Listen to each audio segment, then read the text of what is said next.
नमस्कार, मैं हूं अनिल ठाकुर। चलिए आज सबसे बड़ी डिबेट में बात करेंगे ओएमआर की। राजस्थान राज्य कर्मचारी चयन बोर्ड की भर्ती परीक्षाओं में ओएमआर शीट में हेराफेरी कर अभ्यर्थियों के नंबर बढ़ाने की एक बड़े खेल का एसओजी ने भांडाफोड़ करते हुए 5 आरोपियों को गिरफ्तार किया है। इनमें कर्मचारी चयन बोर्ड के 2 अधिकारी भी शामिल हैं। वहीं ओएमआर शीट स्कैन करने वाली कंपनी के 2 कर्मचारियों और एक महिला अभ्यर्थी को भी एसओजी ने गिरफ्तार किया है। पूरा मामला साल 2018 में हुई कृषि पर्यवेक्षक महिला सुपरवाइजर और प्रयोगशाला सहायक भर्ती परीक्षा से जुड़ा हुआ है। अब इन 3 भर्ती परीक्षाओं में शामिल 38 अभ्यर्थी भी एसओजी के रडार पर हैं। वहीं इस मामले में सियासत तेज हो गई है। पूर्व सीएम अशोक गहलोत ने सरकार पर निशाना साधते हुए कहा है कि राजस्थान कर्मचारी चयन बोर्ड में ओएमआर शीट बदलने के खुलासे ने व्यवस्था पर गंभीर सवाल खड़े कर दिए हैं। एसओजी की रिपोर्ट के मुताबिक 9 साल पहले यानी 2018 से पूर्व की भाजपा सरकार से शुरू हुआ ये खेल 2026 तक जारी है, जो बेहद ही चिंताजनक है। वहीं मुख्यमंत्री भजनलाल शर्मा ने कहा है कि हम भ्रष्टाचार पर सख्त एक्शन ले रहे हैं और किसी भी भ्रष्टाचारी को बख्शा नहीं जाएगा। हालांकि सवाल यह है कि ओएमआर शीट में धांधली की बात आई तो सियासत क्यों गर्मा गई?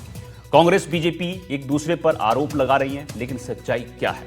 2018 की गड़बड़ी को लेकर पल्ला कांग्रेस क्यों झाड़ रही है और सत्य साई यूनिवर्सिटी की फर्जी डिग्रियों के कितने राजदार हैं? इन तमाम सवालों पर हम बात करेंगे अपने मेहमानों के साथ, लेकिन उससे पहले आपको सुनाते हैं कि मुख्यमंत्री भजनलाल शर्मा और सचिन पायलट ने इस मामले पर क्या कहा है। कहना चाहते हैं हमारी सरकार में लगातार पेपर हो रहे हैं, एक भी पेपर लीक नहीं हुआ और पेपर लीक भी नहीं हुआ और लगातार हमने 1 लाख से ऊपर किसान के बेटे को नियुक्ति पत्र देने का काम किया है।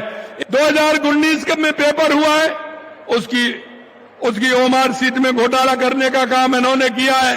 आपने देखा होगा, हमने जो कहा कि हम किसी को छोड़ने वाले नहीं है, हमारी सरकार लगातार काम कर रही है और उनको पकड़ा गया है और पकड़ के उनको जेलों में बंद करने का काम कर रही है।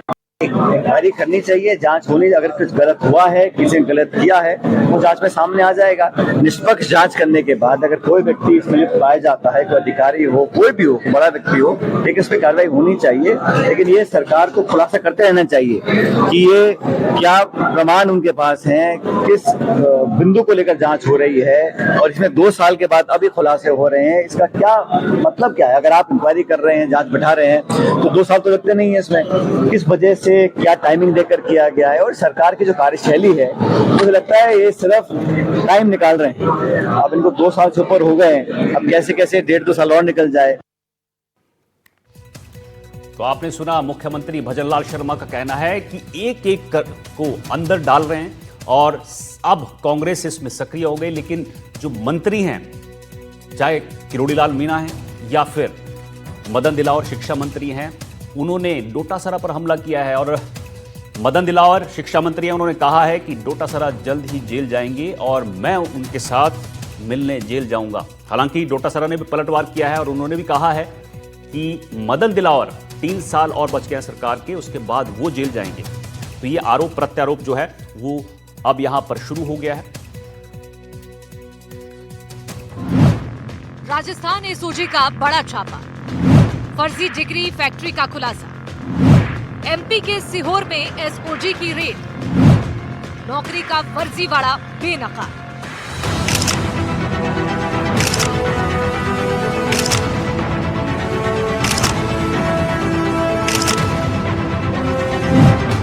ये है सीहोर के सत्य साई यूनिवर्सिटी का सच। यहाँ राजस्थान एसओजी ने छापा मारकर फर्जी डिग्रियों का खुलासा किया है। राजस्थान एसओजी को लंबे समय से शिकायतें मिल रही थी कि सरकारी नौकरियों में फर्जी डिग्री का इस्तेमाल हो रहा है।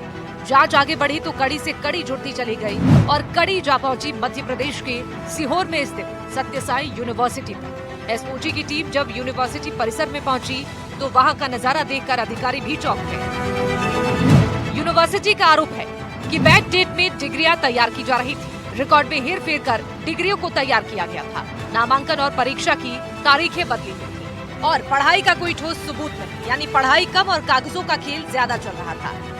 जांच में बैकडेट प्रमाण पत्र, रिकॉर्ड में गड़बड़ी और दस्तावेज नहीं देने के गंभीर आरोप सामने आए हैं। जिससे शिक्षा व्यवस्था पर सवाल खड़े हो गए हैं। राजस्थान एसओजी की टीम मध्य प्रदेश के सीहोर में स्थित श्री सत्य साई यूनिवर्सिटी पर लगातार जांच कर रही है। 40 सदस्यों की टीम ने पीटीआई भर्ती 2022 में फर्जी डिग्रियों से जुड़े मामले में वहां पर जांच की, दबिश दी और उसके बाद में 67 फर्जी डिग्रियां प्राप्त की हैं। यह कोई पहला मौका नहीं है जब इस तरह की कार्रवाई की गई है। इसी भर्ती परीक्षा से जुड़े एक मामले में उत्तर प्रदेश के शिकोहाबाद की जेएस यूनिवर्सिटी पर भी कार्रवाई हुई थी।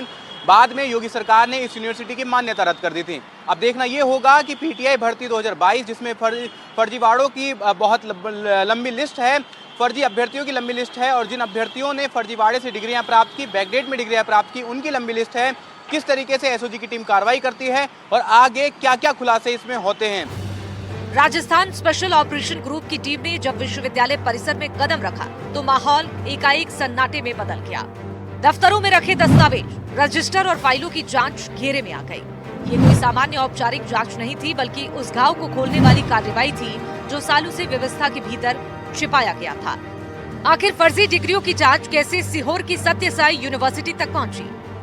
जांच में सामने आया कि फिजिकल ट्रेनिंग इंस्ट्रक्टर यानी कि पीटीआई की भर्ती 2020 में शामिल 67 अभ्यर्थियों को नौकरी मिली, लेकिन जिन डिग्रियों के आधार पर इन्हें नौकरी दी गई थी वो डिग्रियां फर्जी निकली। ये सभी डिग्रियां श्री सत्य साई यूनिवर्सिटी की निकली। हैरानी की बात तो ये है कि जिस विषय में मैदान में पसीना बहाना चाहिए था, उसमें डिग्री टेबल पर बैठकर तैयार हो गई। न क्लास का रिकॉर्ड था, न प्रैक्टिकल का सबूत, न नियमित परीक्षा, फिर भी डिग्री पर मुहर और सरकारी नौकरी पक्की। जिस शिक्षा को युवाओं का भविष्य गढ़ना था, वही शिक्षा यहाँ धोखे का माध्यम बनती दिखी। राजस्थान एसओजी के अतिरिक्त पुलिस अधीक्षक राजेश मेश्राम ने जांच में मिले तथ्यों को गंभीर बताया। उनके अनुसार डिग्रियां बैकडेट में तैयार की गई थी ताकि भर्ती की समय सीमा में वो वैध दिख सके। जब टीम ने रिकॉर्ड का मिलान किया तो दस्तावेज एक दूसरे से मेल नहीं खा रहे थे। तारीखें, रजिस्ट्रेशन नंबर और विद्यार्थी का विवरण सब कुछ सवालों के घेरे में था। श्री सत्य Sai technical and medical science university Sehore MP, इसके द्वारा कई कैंडिडेट्स को बैकडेट में डिग्री जारी की गई है, जिसमें लगभग 67 सिलेक्टेड पीटीआईज हैं जिन्होंने अपनी डिग्री एसएसटी-एमएसयू से होना बताया। 2022 में शारीरिक शिक्षक भर्ती की परीक्षा आयोजित की थी। उसके अंदर जो अभ्यर्थी चयनित हुए थे और जिन्होंने सत्य साई यूनिवर्सिटी की करीब 67 विद्यार्थी ऐसे थे जिन्होंने सत्य साई यूनिवर्सिटी की बीपीएड की डिग्री पेश की थी। इसके अलावा उन अभ्यर्थियों ने पहले कोई और यूनिवर्सिटी भरा था और उसके बाद में जब उनका दस्तावेज सत्यापन हुआ उस वक्त इसकी डिग्री पेश की थी। हमने यूनिवर्सिटी से उनकी लिस्ट मांगी, उन स्टूडेंटों की फीस का रिकॉर्ड मांगा, वो हमें काफ़ी मिसमैच मिला उसमें। नाम है श्री सत्य साई यूनिवर्सिटी, लेकिन एसओजी की जांच कह रही है कि यहाँ सत्य से ज्यादा सेटिंग पढ़ाई जाती थी। यहाँ ज्ञान नहीं, डिग्री पैकेज मिलते थे। यहाँ सवाल जवाब नहीं, रेट लिस्ट तैयार होती थी। यहाँ परीक्षा हॉल नहीं, डिग्री का शोरूम चलता था। और शायद यही वजह है कि बिना पढ़े लिखे भी अभ्यर्थी सीधे सरकारी नौकरी तक पहुँच गए। अब सवाल सिर्फ यूनिवर्सिटी पर ही नहीं, सिस्टम पर भी खड़े हो रहे। डिग्रियों की जांच कैसे पास हो गई? भर्ती प्रक्रिया में सत्यापन इतना कमजोर क्यों था? क्या सिर्फ 67 ही या आंकड़ा इससे कहीं ज्यादा है? एसओजी को अंदेशा है कि यह मामला सिर्फ पीटीआई भर्ती तक सीमित नहीं है, बल्कि और भी विभागों में इन डिग्रियों का इस्तेमाल हुआ हो सकता है। जांच में ये भी सामने आया है कि राजस्थान सरकार पहले भी कई बार इन डिग्रियों से जुड़े रिकॉर्ड मांग चुकी थी। बावजूद इसके विश्वविद्यालय ने दस्तावेज उपलब्ध नहीं कराए। ये चुप्पी खुद में एक बड़ा सवाल है। अगर सब कुछ सही था तो रिकॉर्ड साझा करने से परहेज क्यों किया गया? इस टालमटोल ने जांच एजेंसियों को और सख्ती से कार्रवाई करने के लिए मजबूर किया। तो चलिए शुरुआत करते हैं। सबसे बड़ी डिबेट की चर्चा करेंगे। प्रीति शर्मा प्रवक्ता बीजेपी, राजेश कटारा कांग्रेस की तरफ से हमारे साथ जुड़ गया और राजेंद्र भाणावत पूर्व सचिव हैं आरपीएससी। आप सभी का स्वागत है। आवाज मिल पा रही है सर? हाँ, मुझे आवाज आ रही है। सबसे पहले मैं आपके पास आना चाहूंगा, सीधा सीधा जवाब दीजिएगा, इधर उधर की बात मत करिएगा सर। 2019 में सरकार आपकी थी, ये सब कुछ आपके राज में हुआ और पिछले अगर 2 सालों में बात की जाए तो हर एक महीने नई खबर आ जाती है और आप लोग कटघरे में खड़े हुए हैं। लेकिन अब क्या है कि जो पूर्व मुख्यमंत्री अशोक गहलोत सत्ता में वो थे, ट्वीट वो कर रहे हैं और पूर्व सरकार पर निशाना साध रहे हैं, लेकिन सब कुछ आपके राज में हुआ है। जवाब दीजिए। देखिए अनिल जी, एसओजी की जो रिपोर्ट आई है उसने कहा है 2018 से पहले ही इस तरह का खेल चल रहा था। जब हमारी सरकार आई 2018 के बाद में, तो हमारी सरकार ने, माननीय मुख्यमंत्री अशोक गहलोत जी ने इस तरह का कानून लाया इस फर्जीवाड़े के खिलाफ, जो आपने देखा होगा भारत में और पूरे देश में ये कहीं कोई कानून नहीं है जिसमें 10 करोड़ रुपए का जुर्माना और आजीवन उम्र कैद और उनकी जो जितनी भी संपत्ति है उनको सीज किया जाए। ये पहले ही ये चल रहा है। इससे पहले आप देखिए 2018 से पहले राजस्थान में कितने पेपर लीक हुए, कितने लोगों ने फर्जीवाड़ा किया, उस पर कोई कानून नहीं था। एमपी में भी पेपर लीक सर, कानून तो बना दिया आपने, लेकिन लोग तो बाहर घूम रहे थे, वो अंदर क्यों नहीं गए आपके राज्य में? कानून बनाना बड़ी बात है, कानून बनाया, उस पर इम्प्लीमेंट किया और 250 लोगों को भी गिरफ्तार किया, आरपीएससी के मेंबर तक को भी गिरफ्तार किया। तो संजय माथुर क्यों बाहर घूम रहे थे? संजय माथुर क्यों बाहर घूम रहे थे? कानून नहीं था। देखिए, कानून अपना काम करता है, कानून दे दे, जो जिस पर संजय कथा उसको अंदर किया, 250 लोगों को अंदर भी किया। उस समय देखिए आप, राजस्थान सरकार हमेशा संवेदनशील तरीके से काम करती है, अपराधी कभी भी भागेगा नहीं। आप देखिए, कानून बनाया, कानून अपना काम करता है। इससे पहले 2018 से पहले आपने देखा होगा राजस्थान सरकार का कोई कानून नहीं था। अगर कोई इस तरह से पकड़ा जाता है, एक एएसआई लेवल पर। सर, ऐसा नहीं है कि उससे पहले सिर्फ और सिर्फ बीजेपी ने राज किया है, आपकी सरकारें भी रही हैं, पहले कानून आप भी बना सकते थे। ठीक है, मैं आऊंगा आपके पास। प्रीति शर्मा, प्रवक्ता बीजेपी की, हमारे साथ जुड़ी हैं। प्रीति जी, एक जवाब दीजिए जरा, जनता जानना चाहती है। भाजपा कह रही है, सरकार के मंत्री कह रहे हैं कि डोटासरा जल्द जेल जाएंगे, क्या कुछ सबूत है आपके पास? क्यों ऐसा बयान सामने आया? सबूत देने की आवश्यकता नहीं है। नाथी के बाड़े में से कितने आरएएस निकले थे, ये किसी से छुपा हुआ नहीं है। मुख्यमंत्री अशोक गहलोत जी की जब सत्ता में थे, खुद के शासनकाल में, खुद के राज्य में, खुद गृहमंत्री कुछ आधार तो होगा। मदन दिलावर जी कह रहे हैं, किरोड़ी लाल मीणा कह रहे हैं, कुछ तो सबूत होंगे आपके पास, हाथ लग गए होंगे। जिस तरीके से लगातार एसओजी वर्क कर रही है और लगातार भ्रष्टाचार सामने आ रहा है, तो ऑब्वियस ही बात है कि डोटासरा जी तो जाएंगे ही जाएंगे, और जो भ्रष्टाचार में लिप्त जितने भी विधायक, मंत्री, अधिकारी होंगे वो सभी जाएंगे। माननीय मुख्यमंत्री भजनलाल जी की सरकार में जो राजस्थान है वो भ्रष्टाचार मुक्त होने की ओर अग्रसर है। युवाओं के हित को इन्होंने कभी ध्यान नहीं दिया। ये कहते हैं कि हमने कानून बनाया, तो मैं इनको अपडेट कर देती हूँ, कानून स्पेशली इन्होंने नहीं बनाया था, कानून पेपर लीक को लेके बना हुआ था।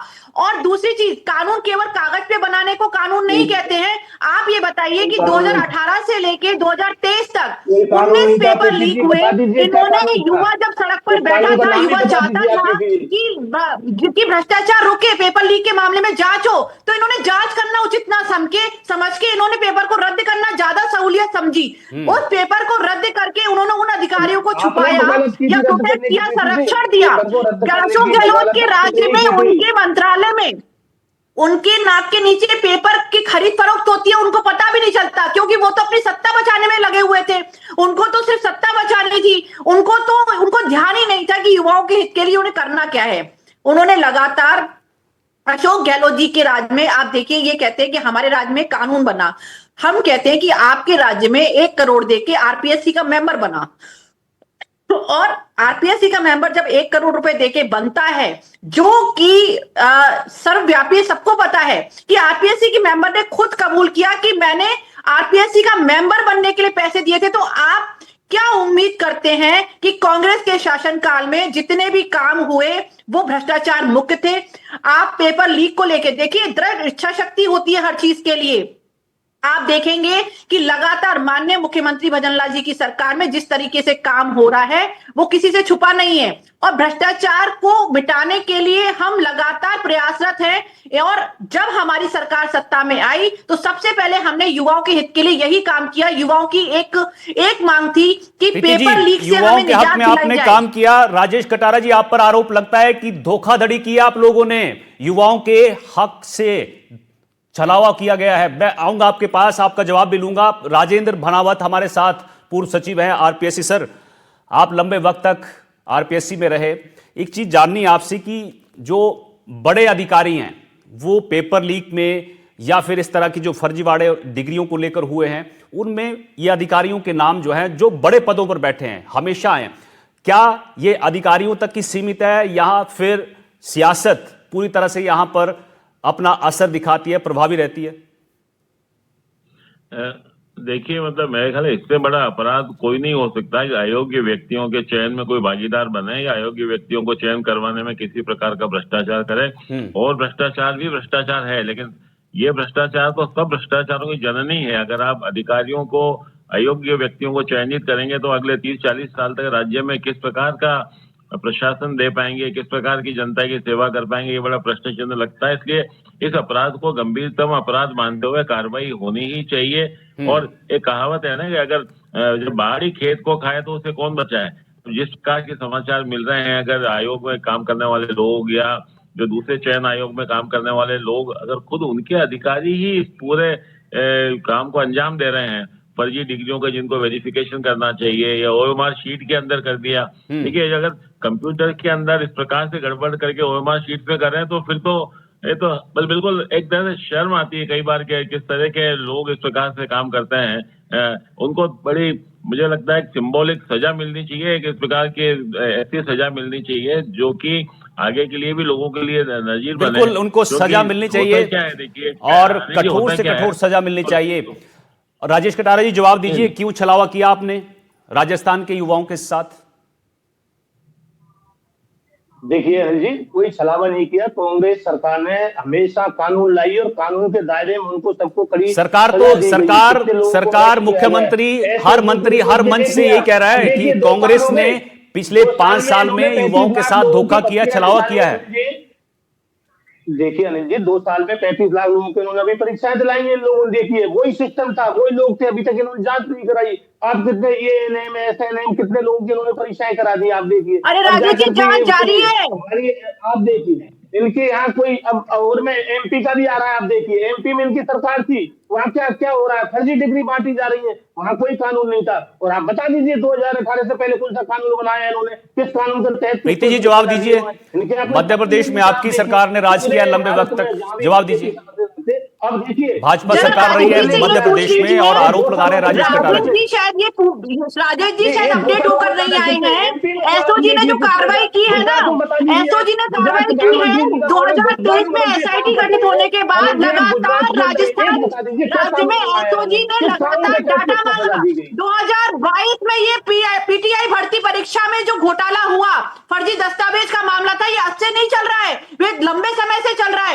राजेश जी, अपडेट होते आइए। आपको अपडेशन ही नहीं है, आपको पता ही नहीं है कि मध्य प्रदेश में जो यूनिवर्सिटी थी जिसने फर्जी दस्तावेज दिए, जिसने लगातार एसओजी मांग कर रही थी, एसओजी के उत्तर नहीं दिया उन्होंने, और उसी के आधार पर कार्रवाई हुई है। और तभी पता चला है। राजेश जी, अपडेट होके आइए कि कांग्रेस के शासनकाल में लगातार भ्रष्टाचार हुआ, पेपर लीक हुआ। आपको माफी मांगनी चाहिए युवाओं से। आपने लगातार कुठाराघात किया। हमारी तो सरकार लगातार जांच के पक्ष में है और लगातार जांच कर रही है, लेकिन आपकी सरकार, जब हम कहते थी कि भर्ती में परीक्षा लीक हुई, आप देखिए, कभी किसी का नाम लेके बयान देती है। राजेश जी, बयानबाजी नहीं, महेश जोशी की जमानत पर, मदन दिलावर जी है, वो बयान दे रहे हैं, उनके बयान को तो बीजेपी, महेश जोशी जमानत पर है, राहुल गांधी जमानत पर है, सोनिया गांधी जमानत पर है, आपके सारे नेता जमानत पर है।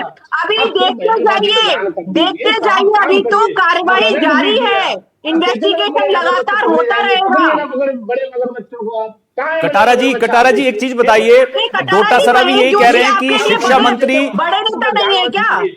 राजेश कटारा जी, एक जवाब दीजिए जरा। मदन दिलावर जेल जाएंगे, ये डोटासरा कह रहे हैं, कांग्रेस के पास है कुछ सबूत या ऐसे हवा में आप लोग बयान दे रहे हैं? देखिए, मदन दिलावर जी के बयान को तो कोई बीजेपी सीरियस नहीं लेती, कई बार किनारा कर चुकी है उनके बयानों से। डोटासरा ने पलटवार करते हुए कहा है कि वो जेल जाएंगे, आपके पास है सबूत? शिक्षा का बिंटा घाट कर दिया मदन दिलावर जी ने, वो कहीं से किसी से छुपा हुआ नहीं है। आप देखिए, स्कूलों में बच्चे मारे जा रहे हैं, स्कूलों में किस तरह से घोटाला चल रहा है। हिंदी मीडियम स्कूल के बोर्ड हटा के इंग्लिश मीडियम बोर्ड डाल दिया, और ना शिक्षकों की भर्ती पर ध्यान दिया, ना अंग्रेजी शिक्षा पर ध्यान दिया। लगातार केंद्र की योजनाओं को नाम ना देने दिया, लाभार्थियों को केंद्र की योजनाओं को यहाँ पर चालू नहीं करने दिया। आपने क्या किया राजेश जी? राजेश जी, 2 सालों पर तो समय नहीं है, रिजल्ट देखिए, रिजल्ट है कि इतने एग्जाम करा दिए। अभी 2023 से 2025 तक जितने भी एग्जाम हुए, बात कर रहे हैं कि नहीं तो ये 35 लाख फैसले नहीं पकड़ी गई, एग्जामिनेशन में बैठ चुके हैं अभ्यर्थी सरकार कुछ और कहती कोई है, पेपर कुछ लीक कह नहीं रहे हैं, हुआ। और इस तरह की बयानबाजी चली हुई है। अभी देखिए आप राजेश कटारा जी, आप जवाब नहीं दे पा रहे हैं जो चीजें मैं आपसे जानना चाह रहा हूं। हालांकि आप नहीं मानेंगे कि हमारे राज्य में सब कुछ हुआ। मैं आऊंगा आप दोनों के पास, क्योंकि सियासत जो है वो यहाँ पर। जी मैं बता दूं आपको, 1 सेकंड में जवाब देता हूं आपको। हमारे राज्य में ऐसा कुछ नहीं, हमारे राज्य में कानून व्यवस्था बहुत सुदृढ़ हुई। किसानों के लिए 2000 यूनिट बिजली हमने खरीदी, जो आज इनको पता ही नहीं राज्य में महिला अपराध में नंबर 1 था राजस्थान राज्य, क्योंकि नारीबाजी कहते थे ये मर्दों का प्रदेश है। कांग्रेस के शासनकाल में नाक के नीचे से पेपर लीक हो रहा था राजेश जी। आरोप लगा सकते हैं परंतु कार्रवाई कुछ नहीं कर सकते। मुख्यमंत्री के घर में से पेपर खरीदा गया। ठीक है, मुख्यमंत्री ठीक है, आप दोनों के पास आऊंगा मैं। जरा मैं एक रिएक्शन जो है राजेंद्र भाणावत जी से ले लेता हूं। सर, ये बीमारी जो है इसको जड़ से कैसे खत्म किया जाए? क्या हमारा जो सिस्टम है उसको बदलने की जरूरत है क्या?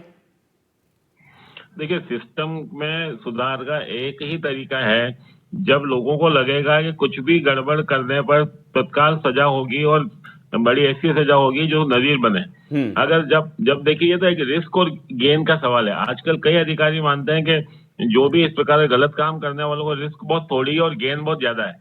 जब सरकारी सिस्टम या हमारी व्यवस्था या राजनीतिक संरक्षण इस प्रकार का न होगा ऐसे लोगों को, राजनीतिक संरक्षण के बिना ये पनप नहीं सकता है। राजनीतिक संरक्षण जब नहीं होगा तो निश्चित रूप से इसमें जब लोगों को लगेगा कि इसमें रिस्क बहुत ज्यादा है, गड़बड़ करने पे, गलत काम करने पे, फर्जी काम करने पर रिस्क बहुत ज्यादा और फायदा कम है, तो अपने आप लोग वो काम करने से रुकेंगे। आज अनफॉर्चुनेटली, दुर्भाग्य से लोगों को लगता है कि बच निकलेंगे, कुछ भी कर लें बच निकलेंगे।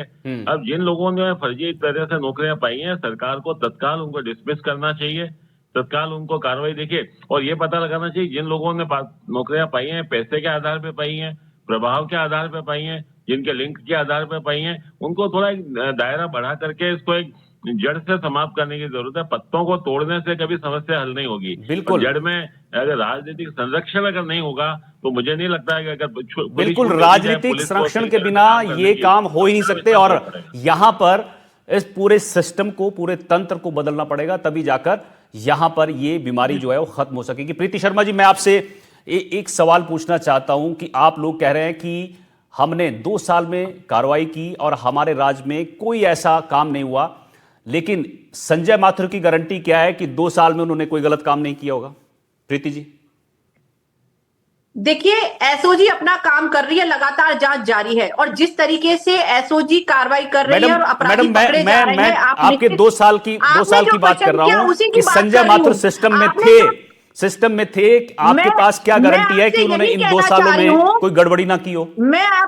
मैं आपसे यही कहना चाह रही हूं कि इन 2 सालों में कोई गड़बड़ नहीं होगी। आप ये कहते हैं कि क्योंकि एसओजी जांच कर रही है और जांच में जिस तरीके से अधिकारी लिप्त पाए जा रहे हैं, तो अगर मान लीजिए इन 2 सालों में भी कुछ ऐसा हुआ होगा तो सबके सामने आ जाएगा। क्योंकि अभी तक हमने माननीय मुख्यमंत्री भजनलाल जी के नेतृत्व में भ्रष्टाचार मुक्त राजस्थान बनाने की ओर हम अग्रसर है और इसकी कार्रवाई आप देख सकते हैं, चाहे अवैध खनन हो, चाहे महिला अपराधों को लेके बात हो, चाहे हम बात करें सुदृढ़ीकरण की, चाहे हम बात करें यहाँ पेपर लीक को लेके। पेपर्स लगातार हो रहे हैं, कोई लीक की घटना सामने नहीं आ रही है। इससे बड़ी आप लोग कार्रवाई कर रहे हैं, गिरफ्तारियां हो रही हैं, लेकिन एक चीज और बता दीजिए, सरकार आपकी है, तंत्र आपके पास है, इस बीमारी को जड़ से खत्म करने के लिए आपकी सरकार क्या कर रही है सिस्टम को खत्म करने के लिए? इसके लिए दृढ़ इच्छा शक्ति चाहिए होती है। एसओजी तो अशोक गहलोत जी के पास भी थी, उस समय सत्ता उनके हाथ में भी थी, राज्य उनके हाथ में भी था, लेकिन उन्होंने मैडम आगे क्या कर रहे हैं आप लोग? क्योंकि राजस्थान का जो छात्र है, युवा है, वो ये जानना चाहता है कि हमारे साथ आगे धोखा ना हो, उसके लिए आपकी सरकार क्या कर रही है काम? गिरफ्तारियों की बात नहीं कर रहा हूं, मैं बोल रहा हूं तंत्र सिस्टम को बदलने के लिए, बीमारी को जड़ से खत्म कैसे किया जाए? सिस्टम को भ्रष्टाचार मुक्त करने के लिए ये जो जांचें चल रही हैं, अधिकारियों पे लगातार कार्रवाई चल रही है, लगातार प्रोसिक्यूशन सैंक्शन मिल रहे हैं, लगातार एसीबी के छापे की बात करें, लगातार सस्पेंशन की बात करें, रिटायरमेंट के बाद भी अगर अधिकारी पहले लिप्त था तो उसका भी सस्पेंशन हो, उस पर भी कार्रवाई होती है। तो ये अपने आप में एक प्रमाण है जीता जागता कि राजस्थान सरकार माननीय मुख्यमंत्री भजन लाल जी के नेतृत्व में लगातार भ्रष्टाचार मुक्त राजस्थान बनाने की ओर अग्रसर है और ये कार्रवाई जारी रहेगी, क्योंकि हमारा उद्देश्य है युवाओं के हित में काम करना, युवाओं को न केवल रोजगार देना बल्कि पेपर लीक की समस्या से निजात दिलाना, जो तंत्र है, जो सिस्टम है, उसको इंप्रूव करना और इसको इंप्रूव करने के लिए ये जो कार्रवाइयां लगातार चल रही है, जी मन मन मुस्कुरा रहे हैं। राजेश जी, अच्छा राजेश जी को देखिए रणजीत सिंह को भाषण देना अलग तरह की बात है, इनसे पूछिए आप, हमने जो कानून बनाया उसमें आपने क्या और सुधार किया कि इसमें और क्या जोड़ा आपने, बताइए क्या जोड़ा आपने। कानून हम बनाते हैं, कानून बनाना सफिशिएंट नहीं होता, उसको इम्प्लीमेंट भी करना पड़ता है, धरातल पर तो उतारना होता है। आपने कितनी कार्रवाई की, आपने कितने अधिकारियों को गिरफ्तार किया, आपने कितनी जांच करा ली, कितने पेपर लीक के मामलों में अधिकारी गिरफ्तार हो गए थे। आप कहते हैं कि हमने आरपीएससी के सदस्य को गिरफ्तार किया, तो आरपीएससी का मेंबर भी तो आपके ही राज्य में 1 करोड़ रुपए देकर सदस्य बना था। तरीके से बढ़ते जा रहे हैं तो अरे राजेश जी, 1 करोड़ रुपए देके आरपीएससी का सदस्य बना था आपके राज्य में। अशोक गहलोत जी से पूछिए वो 1 करोड़ रुपए किसने दिए थे, किसको दिए थे उसने। आप बताइए भाई के लिए क्या किया, आप एक काम बताइए। महिलाओं से दुष्कर्म, दलित अत्याचार, इस भाषण ही भाषण चल रहे राजस्थान के अंदर। आज इनके मंत्री गाँव में जाने महिलाओं की क्या, महिलाओं के लिए क्या किया, उन महिलाओं से जाके पूछिए जो आज बेखौफ होकर सड़क पर घूम रही है। आप पूछिए, बताइए यार, कानून लाते हैं किसी को जेल में डाल दिया जाएगा, ये कानून के तरीके। अरे आपके मंत्री जैसे मंत्री नहीं है हमारे यहाँ, जो बलात्कार की घटनाओं को मर्दों का प्रदेश करके प्रोटेक्ट करते हैं। बलात्कार जैसी घटनाओं को जो मंत्री कहता हो कि ये मर्दों का प्रदेश है, बलात्कार को मर्दों का प्रदेश बनाते हैं, ऐसी घटनाएं नहीं है हमारे यहाँ। ऐसा कौन लिखा है, किस ग्रंथ में लिखा है, आप बताइए। ठीक है राजेश कटारा जी, प्रीति जी, ठीक है, मैं आपके पास आऊंगा। राजेंद्र भानावत जी, सर एक जवाब जी, जो लोग यहां पर इस परीक्षा के दौरान रह गए, चाहे वो कम नंबरों से रहे, उनको न्याय मिलना चाहिए और क्या उनको एक मौका मिलना चाहिए सर, क्योंकि उनके साथ तो धोखा हुआ है। अब जब तक नहीं, धोखा तो हो ही गया है, तो स्पष्ट है।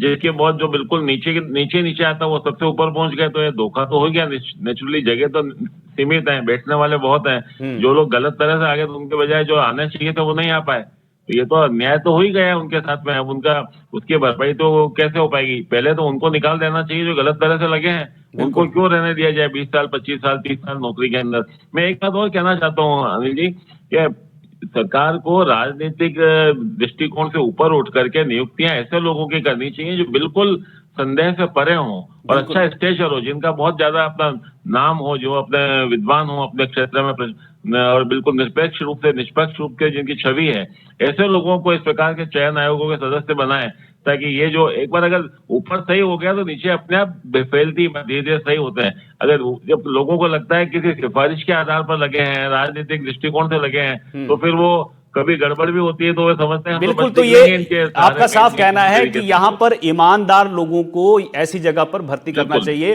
ताकि ये सिस्टम जो है, बीमारी जो है वो खत्म हो सके। बहुत बहुत शुक्रिया सर। प्रीति शर्मा बीजेपी की तरफ से, राजेश कटारा आपका भी शुक्रिया, और राजेंद्र भानावत सर आपका भी, आपने बातचीत रखी और बहुत बहुत शुक्रिया आपका। तो यहाँ पर अब जो OMR शीट का मामला है उस पर सियासत राजस्थान में बढ़ चढ़कर हो रही है और आरोप प्रत्यारोप जो है वो लगातार जारी है, लेकिन सिस्टम को सुधारने की जरूरत है। फिलहाल रुकनी छोड़ से ब्रेक के लिए चल रहे हैं।